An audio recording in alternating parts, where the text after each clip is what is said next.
I have one rule in my life. I have exactly one rule I tried to live by. I'm not allowed to do edibles.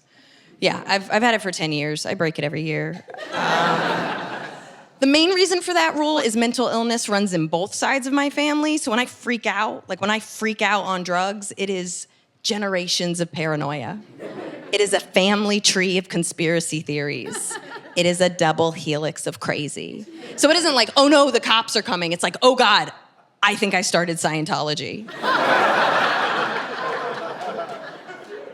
So during the pandemic, I was still living with my roommates, and my roommate, Chris, he's always been straight edge, never drank, never did drugs a day in his life, but I think the pandemic broke him, and he got super into edibles, like really into edibles. And he's a great guy. He's a great roommate. So every couple of days, he'd knock on my door, and he'd be like, hey, do you want to do edibles? And I'd be like, ooh, no, thank you. And then a couple more days would go by, and he'd be like, hey, drugs, us. And I'd be like, ooh, I'm good. And then a couple more days would go, and I was like, what am I doing? I don't have a job. Like, let's just have a different bad day. Like, why am I stopping this? But I wanted to be smart about it.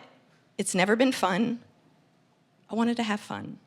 So I was like, all right, I'm gonna do a leg of a gummy bear, right? I'm gonna do the smallest amount of drugs. I'm an adult, I can figure out this ratio.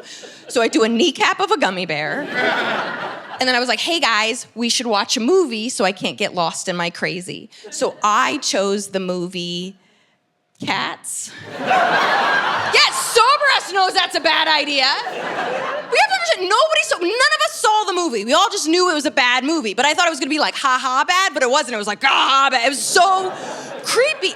Okay, if you've never seen it, I only made it 10 minutes. I can only tell you the first 10 minutes. So essentially, it's a bunch of humans, and they were digitally made into felines, but I guess the producers never met a cat before. Because they have fingers and breasts and packages, and they're dancing, and they sing the whole time. And the only way to describe the music is spooky? Is this a Halloween film? I have no idea. 10 minutes into the movie, I turned to my roommates, and I was like, this is propaganda. They're like, what kind of propaganda? I was like, I'm not smart enough to know what kind of propaganda. I just know it's propaganda, and I don't want to watch it. They think I'm joking. I stand up, Chris puts his hand on my shoulder. I was like, you're propaganda. I ran to my room, I slammed the door, I lock it, I put a chair under it, I call my best friend Adrian, I go, hey, I am very high right now. I'm 90% sure I'm having a panic attack, and I'm 100% sure my roommate Chris is trying to kill me. She go, Chris? Like, you've lived with him for 10 years, Chris? And I was like, yeah, I think he's been playing the long game. She's like, okay. She's like, do you want me to come pick you up? I was like, no, man, that's how you get murdered. She's like, I don't think I understand the point of this phone call then.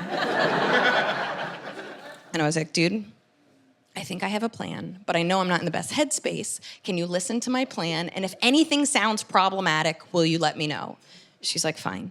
So I was like, all right.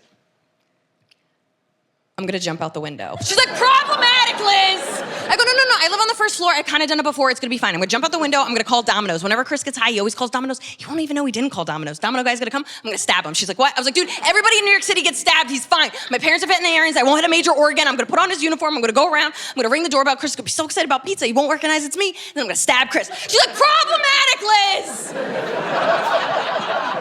And then she's like, wait, are you writing this down? I go, yeah, every great plan starts with the written word. She goes, yeah, but where are you writing it down? I was like, oh, in the notes app on my phone. She's like, no, you're not. I was like, what? She's like, dude, you wrote it on Facebook. And you tagged Chris. Dude, he's been knocking on my door for an hour. This makes so much sense. She's like, Liz, let him in. I was like, no, I owe him rent. It's so scary out there. Then I moved out 3 weeks later. Don't solve your problems, guys. You could ghost anybody. It doesn't just have to be boys you sleep with. You can ghost a roommate. That's my advice for 2023. Just one guy being like, I didn't know you could do ghosting like that. That is crazy. Look at her take ghosting to the next level.